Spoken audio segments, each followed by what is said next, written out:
Hi,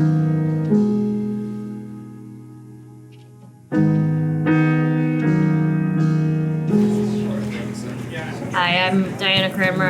I'm Carolyn Alexander. I'm Erica. Most of these people have never met.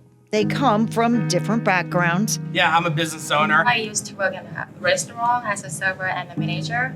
I work for the city of Noonan. I am an upholsterer. I'm an electrician. And I'm an advanced EMT. Some can't hold a job because of the tragic twist that makes all of their differences disappear. How many of you were accused of abuse after walking through the emergency room doors at Children's Healthcare? Just about everybody. My son went unresponsive on August 11th of 2023, and he was life flighted to Choa Eggleston. Bailey Collins and her husband were accused of shaking their baby, causing a brain bleed. I lost it. I just lost it. The reasons that brought these parents to Children's Healthcare vary. I was actually sent to the emergency room by our pediatrician because I noticed a lump on her arm. In our case, my daughter was 5 months old when we noticed some swelling on her leg. Our whole situation was weight loss. But once in the door, they were immediately taking my 2-week-old daughter's clothes off, checking her for bruises and all of this. They ran an x-ray and they found a fracture on her leg. And I broke down immediately because I know my daughter has never fallen, had any accidents, anything. And I know I'm an extraordinary mother. They said they would run some tests. It still hasn't crossed my mind that they would ever even try to take her away. I just assumed we would figure it out. Everyone was whispering about us. I saw one of the nurses tap her friend and say, there they are, there's the parents. I trust them. I just want to tell them every single detail. They used that to arrest me and say that I'm abused my baby. And within hours of that accusation, for many of these families, we were there for no more than 2 hours, and they separated us, questioned us, and then told us that they were taking our son from us, and we were immediately escorted out of the hospital by police. And that was the last time we saw him. You haven't seen him since? And how long has that been? 3 years. How many of you knew you were talking with a child abuse pediatrician when they were in the room asking you questions? When we spoke to the child abuse pediatrician, we didn't know initially she was a CAP. We found this out later once we got our medical records. I actually didn't find out until we went to court. Same. Well, he didn't meet us in person. He called us on the phone. Well, parents understand and want doctors and defects to protect children. They question how much they truly want to find out what's going on. I wanted to get more follow-up x-rays. We kept asking and pushing for more follow-up x-rays, and they wouldn't do it anymore. Did they say why they wouldn't run those tests?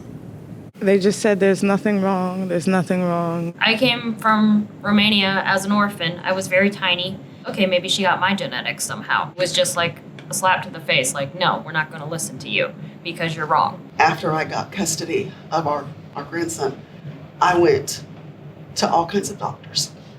And one of the first places was Emory Genetics.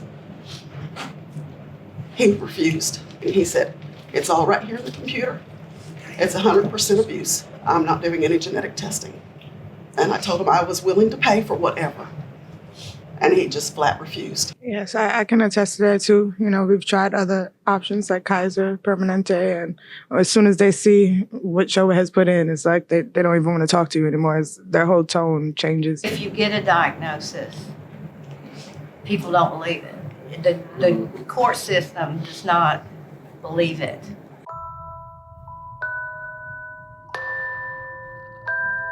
Even if these families manage to get custody restored through juvenile court, many still have to fight criminal charges. I'm facing a lot of charges right now for something I didn't do. I have 18 counts, 2 for each fracture. I'm facing 360 years in prison. We won our juvenile court hearing, and the court ruled in our favor for my son to be returned home. But since we're out on bond, We cannot be alone with him, so he's still living with my parents. For 10 months, Tucky Willowrat couldn't live or even talk to her husband.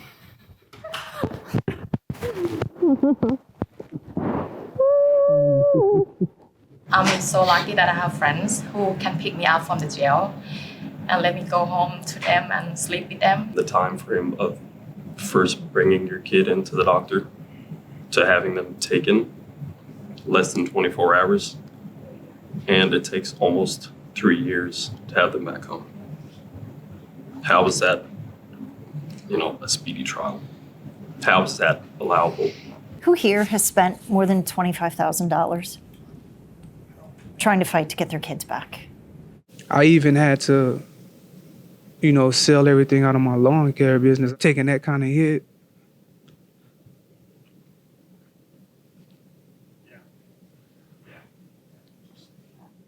We're $100,000 into this. We have loans that we're paying back, and we're barely making it. These families say they are living proof something needs to change. How many of you feel the primary motivator of the process is to truly protect kids from abuse?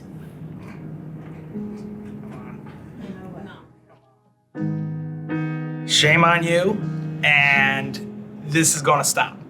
Take off the blinders when certain things don't line up. Everything is just not, by the book. I don't think that every case requires you to have to contact the police, because any investigation that defects would have done on their own no longer happens, because you're automatically guilty because police are involved. I believe there should be a second opinion. I think that's what they've done in Illinois and Texas. Especially with our case, me and Terlin, our doctor was in training. She wasn't a child abuse pediatrician, yet she still tore up our lives. Someone who's a child abuse pediatrician isn't a geneticist. They're not a pulmonologist. They're not endocrinologists. They're a child abuse pediatrician. Their specialty is abuse.